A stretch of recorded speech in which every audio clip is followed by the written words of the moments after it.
네, 반갑습니다, 여러분. 요즘은 손편지 많이 안 쓰죠. 가을엔 편지를 쓰겠다 이런 말도 있는데 예전에는 참 많이 썼습니다.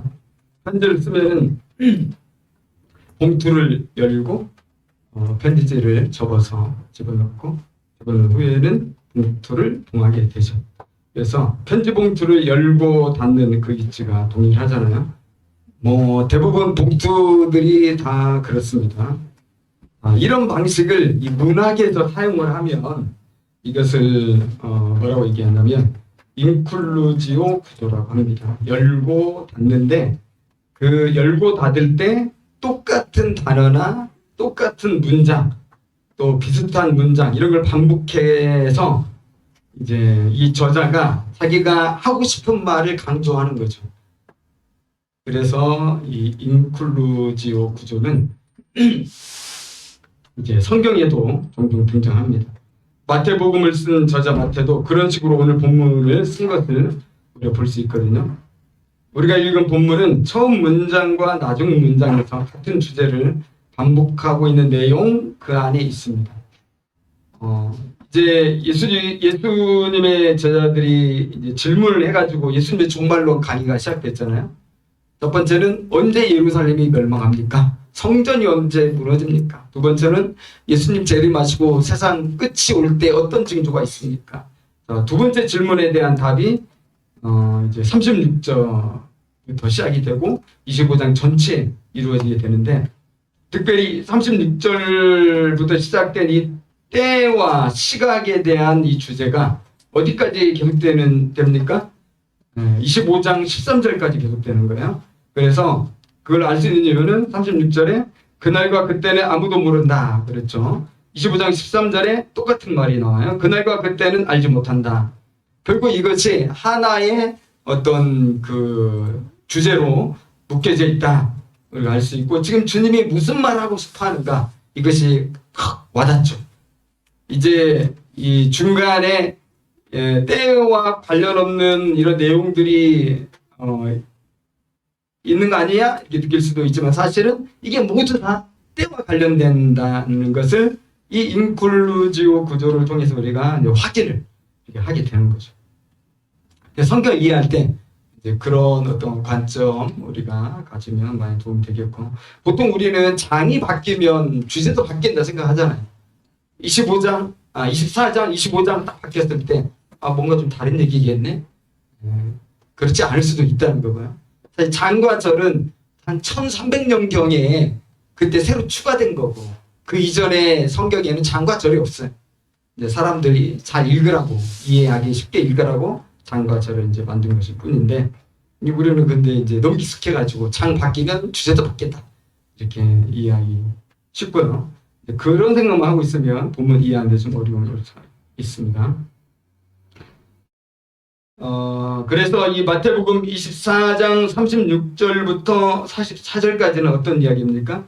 때에 대한 이야기인데 이 예수님이 오시는 때는 아무도 예측할 수 없다. 그래서 밭에서 일하다가 예수님 오시는 걸 보게 되고 맷돌을 갈다가 예수님 오시는 걸 보게 되고 그렇게 우리가 도저히 그 시간을 예측하는 건 불가능하다 하는 걸 지금 보여주는 겁니다. 그리고 이제 오늘 우리가 읽은 본문이 오늘 우리가 읽은 본문에는 두 가지 비유가 나오죠. 이 두 가지 비유를 통해서 이 재림의 때에 두 가지 가능한 상황을 말씀하시는 거예요. 그러면서 너희들이 주의해야 된다. 예수님 그렇게 얘기하시는 겁니다. 우리가 오늘 말씀 잘 듣고 주의를 좀 잘 기울여야 우리 예수님 언제 오셔도 그 예수님 잘 맞을 수 있겠죠. 첫 번째 비유는 45절에서 51절까지 나오고요. 충성되고 지혜 있는 종과 악한 종의 비유입니다.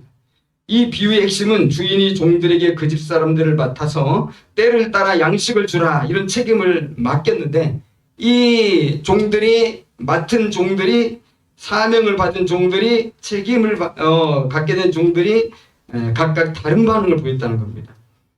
문제가 되는 반응은 악한 종에게서 우리가 발견하죠. 충성되고 지혜로운 종은 맡은 일을 잘 감당했어요. 하지만 악한 종은 51절에도 보면 심판을 받았다. 왜 그가 악한 종이 되고 악한 행동을 했습니까? 그것은 분명히 바르지 못한 생각을 한 거예요. 여러분, 우리가 생각을 잘못하게 되고 나쁜 판단을 하게 되면 당연히 나쁜 결과가 나오는 건 당연한 거죠. 자, 이 악한 종이 심판받을 수밖에 없었던 것은 그가 어떤 생각을 했어요? 주인이 더디 오리라. 주인이 어떤 언급도 주지 않았는데 자기 편하게 생각한 거예요. 자기가 마음대로 살고 싶으니까 자기를 합리화한 거예요. 아, 주인 늦게 오겠지. 보통 그렇게 종들에 맡기고 가면 주인들은 뭐 몇 개월 후에 오더라. 그럼 우리 주인 이제 간지 얼마 안 됐으니까 늦게 오겠지. 그렇게 생각하는 이유는 자기가 하고 싶은 거 막 하고 싶어가지고 즐기고 싶으니까 주인이 올 때쯤 이제 되게 긴장하고 해야지, 뭐 이런 태도죠. 어쨌든 이 악한 종, 일을 하기 싫었는지 다른 더 재밌는 일을 하고 싶었는지 명확하지는 않지만 어쨌든 늦게 올 거야 편하게 생각하고 책임을 뒤로 미루고 하지 않았죠. 다음에 하면 되겠지, 뭐 책임을 아주 안 하겠다 이런 건 아니었고요. 미뤘겠죠. 그러면서 인생을 즐겼습니다. 49절에 보면은 동료들을 때리고 술 친구들과 더불어 먹고 더불어 마시고 신났네요. 결국 그런데 이 주인이 예고 없이 갑자기 다 온 거예요. 그 순간 책임을 잘 이행하지 못하고 있었고 그렇게 방탕하게 놀고 있었기 때문에 그는 심판을 피할 수가 없었다는 겁니다. 자, 이 비유는 예수님이 재림하시는 때에 대해서 늦을 것이라고 추측하면서 책임을 미루는 삶이 있다면 그것은 악한 삶이고 심판을 피할 수 없는 삶이다, 이런 걸 교훈하고 있는 거죠. 자, 이런 걸 우리는 이제 영적인 태만이다 이렇게 이야기할 수 있잖아요. 그럼 우리들도 이 악한 종처럼 영적인 태만에 빠지기 쉬운 것 같아요. 왜 그렇습니까? 예수님이 내가 다시 오겠다 했는데 몇 년 지났어요 지금? 2000년이 지났다. 정말 긴 세월이 지나지 않았습니까? 2000년 동안 주님이 오신다고 해놓고 오시지 않았어요. 그렇기 때문에 오늘날 크리스찬들이 누구도 내일 예수님이 오실 거야 라고 생각을 하기가 정말 어려워요. 안 올 것 같아. 심지어 내 생에 예수님 안 올 것 같고 내가 살아있을 때 주님이 오실까 할 때 부정적이죠. 여러분, 우리는 그런 생각 가운데 지내고 있거든요, 보통. 또 우리는 어떻습니까? 우리의 삶이 너무 복잡하고 피곤하죠. 그래서 우리는 할 수만 있으면 고난을 피하고 싶고 또 어떤 무거운 책임감을 가지고 뭘 행하기보다는 할 수만 있으면 좀 더 여유롭고 내 시간 가지면서 편안하게 있고 싶어 하죠. 저도 그러고요. 우리 모두 다 그러죠. 그러다 보니까 주님이 내일 당장 오실 거라는 생각을 하지 않는 채 우리가 책임과 동떨어진 매우 이기적이고 자기중심적인 삶을 살기가 쉽다는 겁니다. 초대교회에도 이런 재림의 지연 문제가 상당히 심각했거든요. 그때 초대교회 성도들은 어떻습니까? 예수님께서 너희가 본 그대로 내가 다시 오겠다 이렇게 말씀하셨단 말이에요. 그래서 그 예수님이 빨리 오셔서 정말 도탄에 빠지고 이 로마의 압제에서 이 죽어가고 있는 이 흑암의 백성들 구원해 주시고 다윗의 나라보다도 더 아름답고 복되고 풍요로운 나라 이루어 주시고 정말 그 하나님 나라 주님 이루어 달라고 간절히 고대했죠. 그래서 마라나타는 말이 마라나타 그래서 생긴 거죠. 주여 오시옵소서. 그날을 고대합니다. 여러분, 그 믿음이 있었기 때문에 사실 이 로마 황제가 황제 숭배를 강요하고 그러지 않으면 이 가두고 고문하고 죽이고 그렇게 했을지라도 다 견뎌낸 거예요. 주님이 곧 오실 거니까. 그런데 어땠어요? 고난은 계속되는데 10년이 가고 20년이 가고 30년이 가고 50년이 가도 예수님이 오시지 않는, 아무리 하늘을 쳐다봐도 구름은 떠 있지만 주님은 오시지 않는 거죠. 이것이 초대교회 성도들에게 큰 시험이 되었다.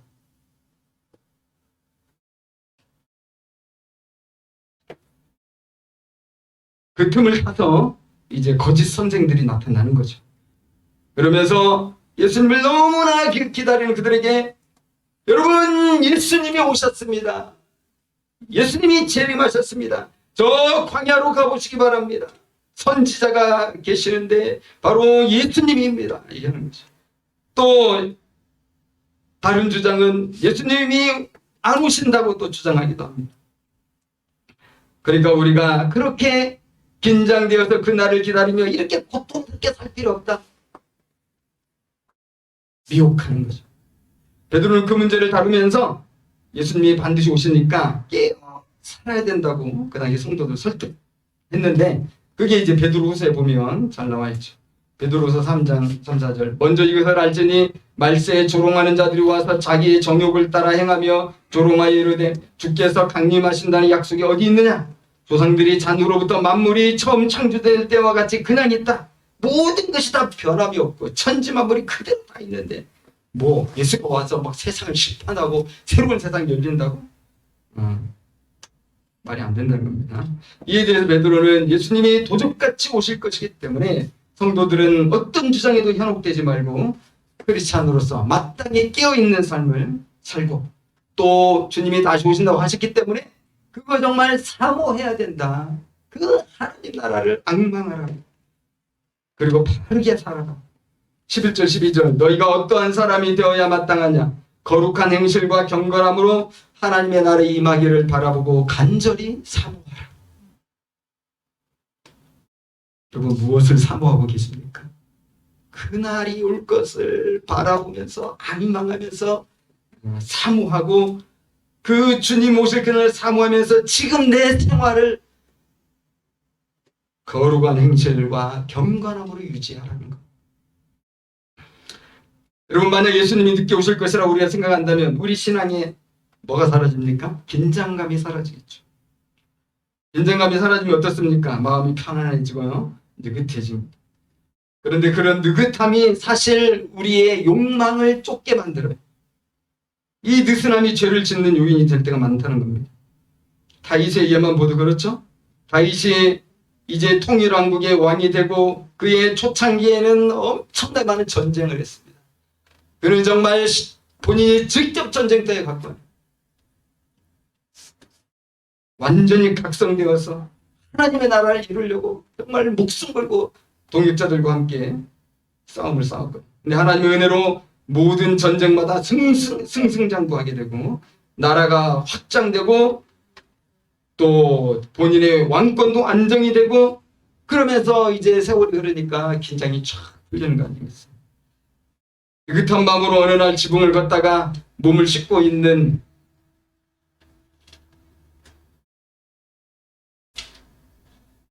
밧세바를 이렇게 발견하고는 범죄하게 되죠. 여러분, 모든 인간은 사실 다 비슷하지 않습니까? 긴장을 푸는 순간요, 마음이 편해집니다. 릴렉스. 그동안에 절제된 마음들이 풀어지면서 마음에 꽉 누르고 있었던 이 본성적인 이 욕망이 이제 솟아나고요. 나도 한번 그렇게 살고 싶은 거죠. 참, 이 목회자 가정을 예를 들어서 제가 좀 그렇지만, 목사님들 가정에 이 자녀들에게 많이 이제 어려움이 이렇게 생기잖아요. 대부분 보면 목사님 때문에 많이 생긴단 말이에요. 왜 그러냐?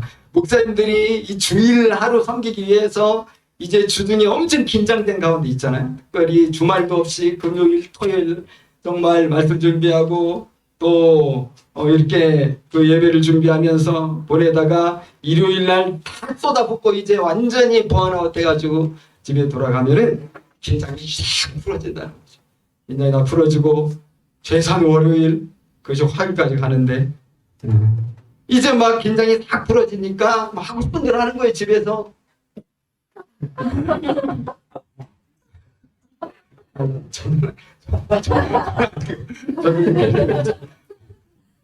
아내는 이해합니다. 아내는 남편이 얼마나 수고하겠습니까? 그러니까 근데 자녀들은 이해 못해요. 중학생, 고등학생 이해합니까? 이 아빠가 정말 싫은 거예요. 교회에서 사랑 맨 얼굴이 막 천사처럼 갖고 막 모든 성도들을 친절하게 대하고 다 응대하면서 집에 오면 야 이거 해야 저거 해, 이 녀석 너 뭐 하는 거야 막 잔소리하고 교회에서 너무 답답해. 그러면서 그것이 몇 년 되면 이제 상처가 되고 실망하게 되고 이제 교회도 안 나가려고 그러고 그런 일이 여러분 많지 않습니까? 그래서 목회자가 좀 제가 볼 때는 이게 이 긴장을 놓을 수 있는 시간이 참 부족한 것 같아요. 집에 가도 목사는요 긴장을 해야 돼요. 안 그러면 정말 큰일 나요. 자, 오늘 비유에서 이 악한 종이 범죄한 이유죠. 긴장을 확 놔버리고 주님 안 오실 거야. 주인이 아직 올라 멀었어. 그러면서 자기는 하고 싶은 대로 했다는 거죠. 여러분 예수님 우리가 명심하고 있지 않기 원하십니다. 그것은 생각하지 않은 날에 오신다는 것이죠. 그래서 우리는 언제 오셔도 반갑게 주님을 맞이할 수 있도록 충성되고 지혜로운 종, 그 종의 자세를 가져야 될 텐데요. 우리 질문 좀 해보고 싶은 거죠. 무엇을 해야 충성되고 지혜로운 종이라고 할 수 있는가?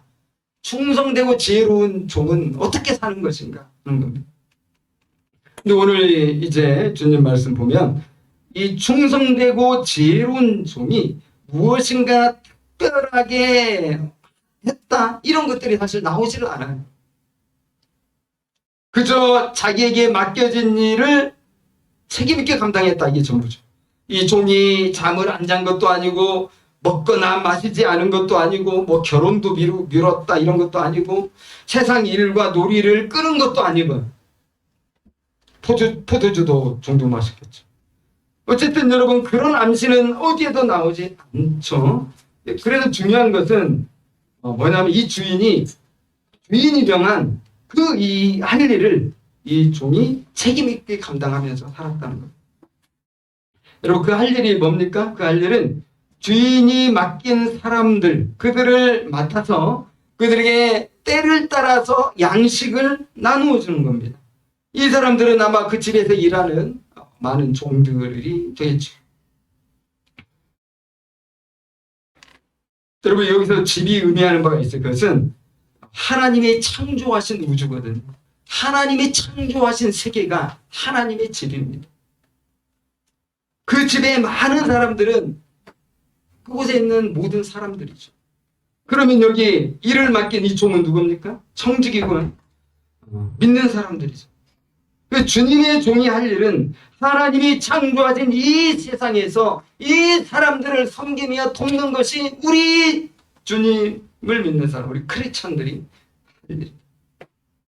세상 사람들을 섬기는 것이고 그들이 하나님의 양식을 풍족하게 누리고 영생을 얻도록 도와주는 것입니다. 종이 그러한 일들을 잘하면 할수록 이 사람들은 이 종의 주인을 더 존경하고 더 사랑하고 경외하게 되겠죠. 그런 점에서 종은 빛을 비추어 하나님께 영광을 돌리게 하는 크리스찬의 삶을 보여주는 거죠. 마태복음 5장 16절을 보면 이같이 너희 빛이 사람 앞에 비치게 하여 그들로 너희 착한 행실을 보고 하늘에 계신 너희 아버지께 영광을 돌리게 하라. 그것입니다. 여러분 우리가 어떤 시간에 어떤 사람을 만나고 무슨 일을 하느냐 이런 것 자체가 중요한 것이 아니라 어떤 마음가짐으로 그 시간에 우리가 있으며 또 그런 태도로 사람들을 만나고 또 그러한 자세로 일을 하느냐 이게 중요하다는 거죠. 왜냐하면 우리 크리스찬의 존재 이유가 있잖아요. 우리가 여러분 존재하는 이유가 뭐죠? 우리가 세상에 있는 이유가 뭡니까? 하나님께서 우리를 이곳에 당신의 집에 우리를 보내시고 우리를 특별히 선택해서 부르신 이유가 뭡니까? 요한복음 20장 21절 보면 우리 교회 요절이잖아요. 그죠? 우리 교회 설립 요절. 아버지께서 아들을 보내셨고 예수님께서 제 아들을 보내셨다는 것. 이 세상에 파송하셨다. 예수님은 첫 번째 선교사고요. 우리 모든 제자들 크리스찬들은 두 번째 선교사들. 여러분 정체성 분명히 우리는 선교사예요. 배로 나가야 선교사가 아니라 우리 모든 크리스찬들은 선교사예요. 왜냐하면 예수님 우리를 이곳에 보내셨습니다. 우리가 세상에 있는 건 하나님께서 당신의 집에 일꾼으로 부르셨기 때문이고 우리는 세상을 구원하기 위한 하나님의 선교를 해야 되는 것이죠. 그러한데 우리가 예를 들어서 나의 유익만 생각하고 우리 교회의 이득만 생각하고 우리 가정의 이득만 생각하고 바깥 일에 우리가 무관심할 뿐만 아니라 전혀 선교적으로 참여하지 못한다면 그것은 과연 재림을 잘 준비하는 사람의 모습일까? 여러분 지금 우리는 말세를 살고 있습니다. 예수님은 언제 어느 때든 갑자기 오실 수 있다는 거 우리 한시도 잊지 말아야 되겠습니다. 늘 말씀드리지만 오늘 밤에 오실 수도 있어요. 그리고 이건 조금도 이상한 일이 아니에요. 언제 주님이 오셔도 우리 주님을 반갑게 만날 수 있는 그런 일상을 삶의 현장에서 우리가 살아가는 거죠. 선교적인 그 라이프를 유지하는 것. 이것이 참된 크리스찬의 자세라는 것. 두 번째 비유는 그 유명한 열처녀 비유입니다. 여러분 너무 잘 아시죠? 우리 잘 아는 얘기인데 당시 전통을 좀 생각해 보면요. 당시 전통에 의하면 보통은 신랑이 신부 집에 2번 와야 이제 결혼이 완성이 됩니다. 그리고 신랑이 올 때는 신부 측 사람들이 작은 횃불이나 등을 들고 나와서 맞이했는데 왜냐하면 항상 밤에 왔거든요. 이거 다 끝내고 해질 무렵부터 시작이 되는 거예요. 그래서 항상 밤이에요. 첫 번째 신랑이 해가 질 때쯤에 이제 신부에게 오게 되는데 친구들과 함께 옵니다. 왜 오냐면 이제 마음에 드는 신부와 혼인 계약을 하기 위해서 오는 거죠. 혼인 계약을 위해서 신랑이 방문하고 신부가 이제 친구들 통해서 신랑을 인도해가지고 이제 만나게 되고 신랑이 프로포즈를 합니다. 그러면 이 예비 신랑, 이 신부가 마음에 들면은 프로포즈를 받아들이죠. 그러면 예비 신랑 신부는 여러 증인들 앞에서 혼인 계약서를 씁니다. 이게 이제 정혼이에요. 약혼이라고 하지만 이거 법적인 효력은 없잖아요. 정혼은 법적인 효력이 있어서 이미 부부가 되는 겁니다. 그렇게 정혼을 하고 신랑은 다시 돌아가게 되는데 정혼 기간은 보통 1년인데 2년도 될 수 있다고 합니다. 자, 자기 집으로 돌아간 신랑은 뭘 하겠습니까? 아내를 데려올 준비를 하는 거예요. 바로 결혼 못 하잖아요. 우리도 오늘날 결혼하려면 막 거의 1년 전쯤부터 막 준비를 막 해야 되는데 아내를 데려오려면 살아야 될 집이 있기 때문에 이 집을 짓거나 집을 수선하거나 이런 일들을 하고 또 온갖 준비를 다 합니다. 이 신부를 데려오면 살 수 있도록요. 그런 것을 누가 다 보고 있냐면 아버지가 다 보고 있어요. 신랑의 아버지가 어느 날 우리 아들이 이제 신부를 데려와서 한 가정을 이룰 준비가 여러 가지로 볼 때 다 준비가 됐구나. 그러면 이 아버지가 신부를 데려오라고 명령하고 혼인잔치를 준비하라고 하죠. 근데 그때 그 결혼의 그때와 그 시각은 사실 아무도 몰라요. 누구만 알아요? 신랑의 아버지만 알아요. 아버지만 생각하고 있어요. 그러다가 어느 날 갑자기 아들에게 자 이제 때가 되었구나. 가서 신부를 모셔와라. 그래서 예수님께서 36절을 보면 재림의 때를 말씀하시면서 그렇게 말씀하셨잖아요. 그날과 그때는 아들도 모르고 오직 아버지만 아신다. 그러니까 이것들이 유대인들이 다 이해가 되는 사실 그런 말씀인 거죠. 우리는 잘 이해가 안 됐지만요. 어느 날 아버지께서 아들에게 혼인잔치를 할 것이니 신부를 데려오라고 하십니다. 그러면 갑자기 날짜를 받긴 했지만 아들은 이미 준비하고 있었죠. 그래서 신부를 데리러 이제 친구들과 함께 신부 집으로 갑니다. 이제 신랑이 두 번째로 신부 집에 가는 거죠. 자, 이때쯤 되면 신부는 정혼기간이 1년쯤 이제 다 되어가는 상황인데 언제나 사랑하는 남편이 나를 데리러 올까 늘 깨어있는 자세로 우리 지내게 된다고 그래요. 그리고 모든 이 신랑을 따라갈 준비를 사실 다 맞춰놓고 다 준비한 상태에서 늘 그렇게 잠을 자는 거예요. 그러다가 예상치 않은 어느 날 저녁에 갑자기 우리 6절에 나와 있죠. 큰 소리로 외치는 소리를 들어요. 보라 신랑이로다 맞으러 나오라. 그러면 이제 신부 들러리들이 이제 등이나 횃불을 가지고 나가서 신랑을 맞아서 마중 나가서 만나고 모셔오고 이제 혼인잔치가 이제 신랑 집에서 열리거나 여의치 않을 때는 신부 집에서도 열릴 수 있겠죠. 그리고 그 잔치가 끝난 후에는 본격적인 결혼 생활이 동거가 시작이 되는 겁니다. 여러분, 오늘 열천의 비유는 이런 유대의 전통 결혼 방식을 배경으로 주어진 것이기 때문에 이런 이야기를 듣는 유대인들은 어려운 말이 아니에요. 너무 쉬운 말이고, 지금 예수님이 무슨 말씀하시는가, 이것들이 확 와닿는 거죠. 이 열천의 비유가 주는 교훈이 뭡니까? 첫 번째 비유에서는 종들이 주인이 더디오리라 생각해서 자기 마음대로 살다가 심판을 받았습니다. 다시 말해서 주인이 늦을 것이라고 생각한 것이 큰 문제였죠. 두 번째 비유는 반대입니다. 미련한 자들 5명은 신랑이 속히 오리라고 단정해서 이 여분의 기름을 준비하지를 않았어요. 그러니까 뭐가 문제입니까? 속히 올 것이라고 단정한 거예요. 이것이 큰 문제였죠. 그래서 여러분, 예수님은 재림의 때에 속단하지 말라고 분명히 말씀하시는 거예요. 늦게 올 것이라고 생각하지 말라. 또 빨리 올 것이라고도 생각하지 말라. 시기와 때에 대해서는 철저히 하나님 아버지께 맡기되 그날이 언제든 올 수 있다는 믿음으로 그 하나님 나라를 사모하면서 하루하루를 충성스럽게 살아야 된다는 말씀입니다. 여러분, 열천의 비유에서 기름의 여분을 준비한 슬기로운 자들이 나오는데요. 이는 항상 준비되어 있는 삶을 산다는 것을 뜻합니다.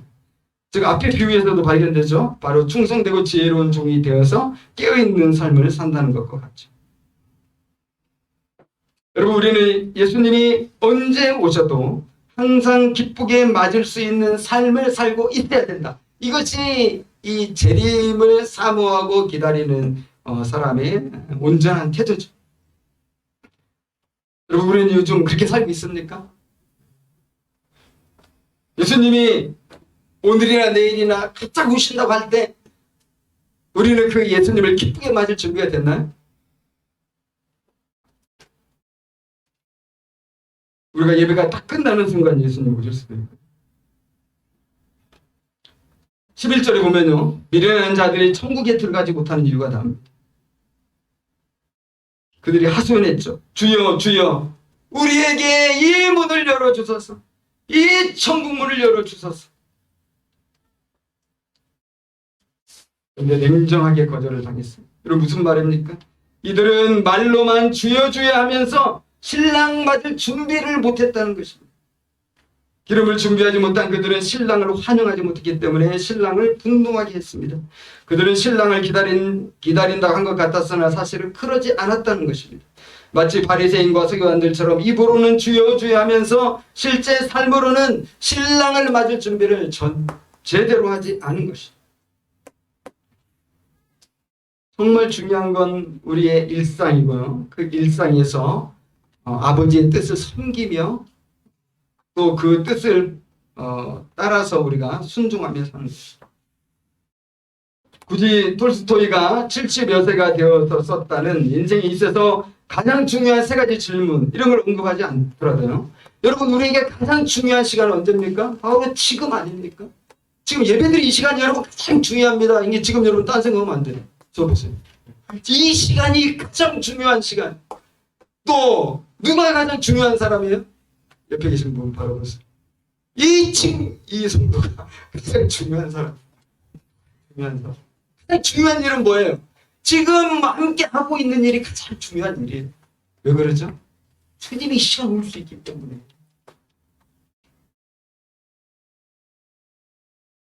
여러분, 예수님은 스스로 예언하신 대로 십자가에 죽으셨고요.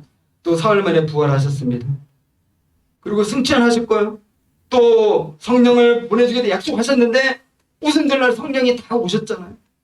여러분, 예수님이 말씀하신 것 중에 이루어지지 않은 게 없다. 아직 하나 남았는데 내가 다시 오겠다. 그것은 아직 성취되지 않은 예수님의 약속으로 남아있어. 그러면 그 약속이 여러분 이루어지겠습니까? 안 이루어지겠습니까? 이미 예수님이 말씀하셨던 것들이 다 이루어진 걸 우리 역사 속에서 우리가 알고 있잖아요. 그렇다면 다시 오시는 것은 반드시 성취되는 것입니다. 그러므로 우리는 그날을 사모하고 기다리면서 나에게 허락한 시간, 나에게 허락된 사람들, 나에게 허락한 일을 주님의 뜻 안에서 마음을 다해서 힘써서 감당하는 거죠. 그래서 사도 바울의 말이 좀 더 중요하게 이렇게 와닿는 것을 느끼는데요. 바울이 로마서 12장 2절에서 이렇게 말했어요. 너희는 이 세대를 본받지 말고 우리 마음을 새롭게 함으로 변화를 받아 하나님의 선하시고 기뻐하시고 온전하신 뜻이 무엇인지 분별하도록 하라. 주님의 재림을 확신하는 우리들에게 가장 중요한 것은 예수님이 언제 오실까에 대해 질문하는 것이 아니라 일상에서 주님의 뜻을 분별하면서 깨어있는 자세로 살아가는 것입니다. 그것은 다름 아니라 하나님을 사랑하고 서로 사랑하고 또 이웃을 사랑하고 주님 뜻 안에서 살아가는 것입니다. 근데 이런 모든 사랑에서의 공통점은 다 하나 있어요. 결국은 자기 부인이에요. 내가 나를 부인하지 않고 이 사랑을 실천할 수가 없어요. 그래서 십자가를 우리가 바라보는 거죠. 이런 사랑의 실천을 다른 말로 뭐라고 해요? 아까도 말씀드린 것처럼 이게 바로 선교입니다. 선교는 다른 게 아니라 하나님의 우리를 향한 사랑, 독생자를 주신 사랑, 예수님의 자기 목숨을 버리시고 우리를 구원하신 사랑, 이 사랑을 우리의 실천으로 드러내고 이 사랑을 기회가 있을 때 우리가 말로써 증거하고 이것이 바로 선교인 거죠. 우리 교회의 정체성이 또 이런 선교하는 교회, 선교도 교회죠. 여러분, 우리 교회는 이 선교적 교회를 지향하면서 언제 시작되었냐면 2015년에 시작되었습니다. 처음 2년은 건물이 없어서 선교단체 건물에서 자체 예배를 드렸고요. 5년 전에 이곳 성산동에 예배당을 임대해서 우리가 교회로 있습니다.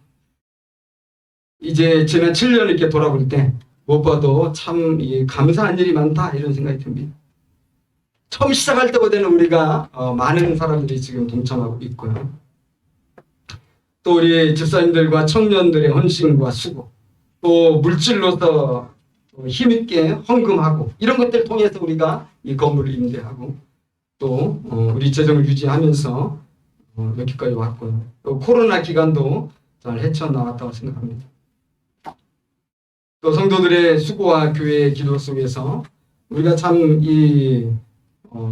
아름다운 열매를 할 수 있어요. 그것은 지난 7년 동안 우리 주일학교 아이들이 신앙적으로, 신체적으로, 지적으로 크게 이렇게 성장했다는 것. 이런 걸 보는 것은 정말 되게 큰 기쁨이죠. 또 새로운 가정들이 믿음의 결혼을 하면서 이렇게 계속 탄생하고 있잖아요. 청년부에도 새로운 청년들이 하나둘 정착하고 있고요. 많은 감사 속에서 우리는 이제 새로운 7년을 맞이할 찰나에 와 있습니다. 여러분, 내년이 몇 년도입니까? 2023년입니다. 2023년. 2023년이 여러분 오네요. 자, 2023년은 어떻게 보면 우리 교회가 두 번째 새로운 7년을 시작하는 해입니다. 우리 모두가 믿음으로 시작하면 좋겠습니다. 그런 점에서 선교적 교회를 한 번 더 제가 말씀드리고 싶은데, 선교적 교회는 어떤 교회를 말하는 걸까요? 우리 그동안 참 많은 얘기를 나눴고 여러 가지 사역들을 시도했습니다. 이런 상황을 우리가 거쳐왔는데 저는 선교적 교회에 대해 다시 새롭게 강조하고 싶은 것이 있습니다. 선교적 교회는 어떤 교회인가? 여러분, 어떤 프로그램을 가지고 어떤 사역을 해야 그 교회가 정말 선교적 교회라고 할 수가 있는가? 그런데 저는 새롭게 다시 생각이 드는 건 뭐냐? 이 선교적 교회는 어떤 프로그램이나 어떤 사역에 달려있는 게 결코 아니다. 이 선교적 교회라는 이 자체가 사실은 이 교회의 모습이기 때문에 선교적 교회는 여기에 출석하는 교회 성도들에게 달려있다. 저를 포함해서요. 여러분, 선교적 삶을 살아가는 크리스찬들이 있어요. 이 선교적 삶을 살아가는 크리스찬들이 모여서 매주 예배를 드리면 그게 선교적 교회가 되겠죠. 그런데 아무리 선교적 교회를 이야기하고 플랜카드를 써서 붙이고 구호를 외치고 그렇게 할지라도 그 교회에 속한 크리스찬들이 일상에서 선교적 삶을 살지 않는다면, 이타적으로 나 자신을 내놓는 이런 아름다운 삶을 작은 예수로서 살지 않는다면, 여러분, 그 교회가 선교적 교회입니까? 절대 선교적 교회 아니에요.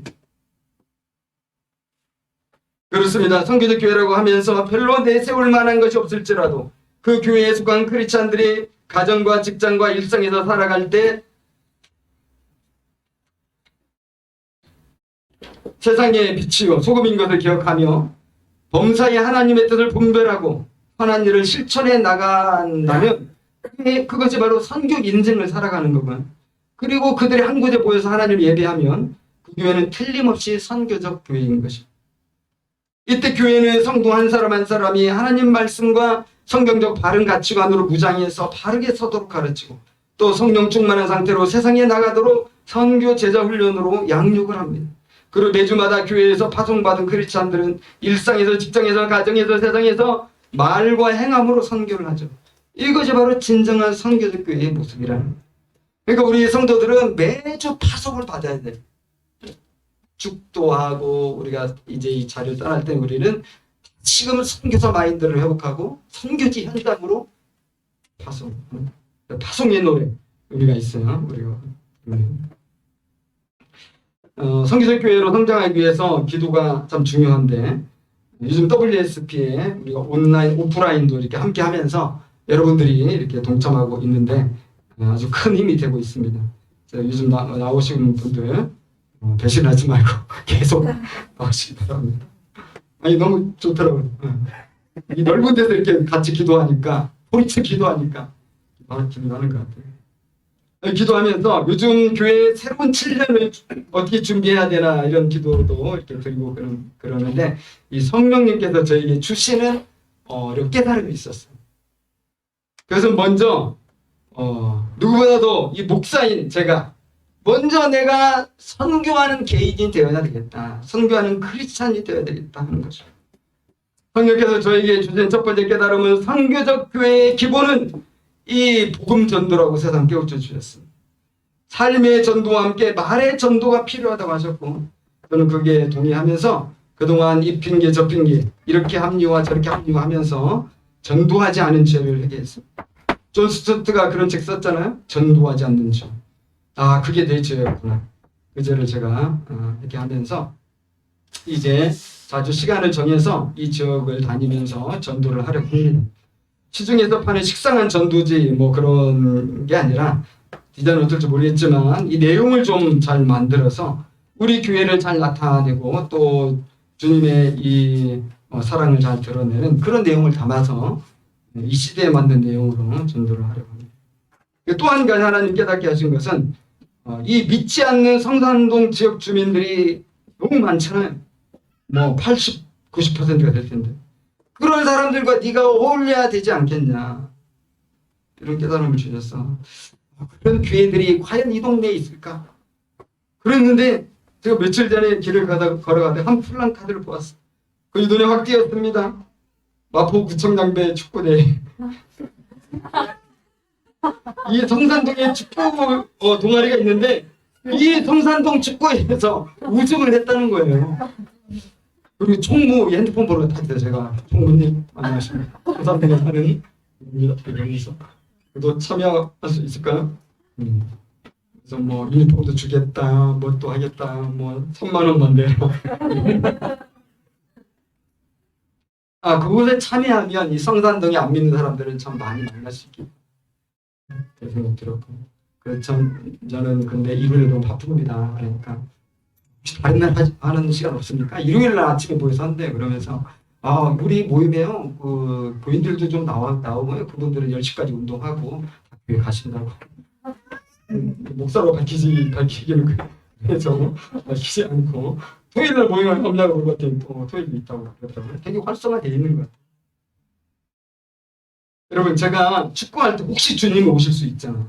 그러면 예배 드릴 때 주님 오신 것만큼 부모로 맞을 수 있을 것 같습니다. 여러분 주님은 오십니다. 주님이 속히 오시기를 기도하고 있지만 때와 시기는 하나님 아버지께 달려 있습니다. 그러므로 우리는 우리에게 주어진 시간, 주어진 사람들, 주어진 일을 분별력 있게 감당하면서 선교 인생을 살아가면 되는 거죠. 여러분 종말을 맞기 위해서 우리가 특별히 준비할 게 없어요. 뭘 특별히 준비하려고 하지 마세요. 평소처럼 그 나라를 사모하면서 우리가 하고 있는 일을 하는 거죠. 사과나무 심는 거죠. 그러면서 주님 맞으면 되는 것입니다. 먹고 마시기 바랍니다. 뭐든지 하시기 바랍니다. 그러나 그 모든 이 행위 속에 예수님의 선교에 대해서 우리가 열린 마음을 갖고 또 하나님의 영광을 위해서 그런 일들을 하자는 것입니다.